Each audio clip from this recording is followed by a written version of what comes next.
Председателе, почитуван колега, да, навистина е многу важно што со овој предлог закон практично и правно се уредува целата постапка не само за прогласување на некое контаминирано подрачје, туку и за негова ремедијација.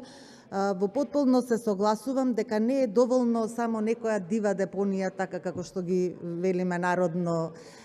овие сметлишта, да се исчисти еднаш, затоа што сите сме сведоци дека и по чистењето само за неколку дена, неколку седмици потоа повторно се враќа таму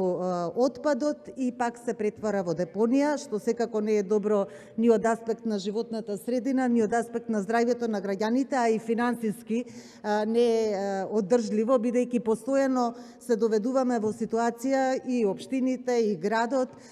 да вложуваме и да трошиме средства за кои нема ефект. Затоа е многу важно да се направи ремедијација на тоа подрачје кое што претходно било дива депонија и да му се даде друга содржина, друга намена, за да може граѓаните да го користат потоа за своји потреби, а не таму да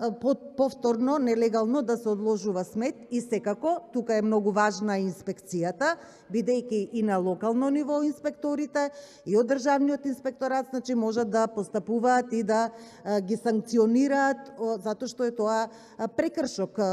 одлагање на отпад на несоодветно место. Мислам дека и тука треба да се зајакнат капацитетите во смисол на санкционирање на дивото одлагање на отпад. Конкретно, еве, запознаена сум со оваа дива депонија кај Лепенец, што ја спомнувате во Ѓорче Петров, и точно на барање на советникот од дом на Бојан Петровски, одвоени се, колку што сум информирана, во новиот ребаланс на буџетот на општина Ѓорче Петров, дополнителни средства со оваа намена за ремедијација на Лепенец. Добро е што еве некои средства се издвоени, но секако она што е важно да се направи и што и ова законско решение го овозможува, значи комплетно да се заврши целата постапка, не само еднаш да се исчисти депонијата и повторно да се соочуваме со истиот проблем. Благодарам.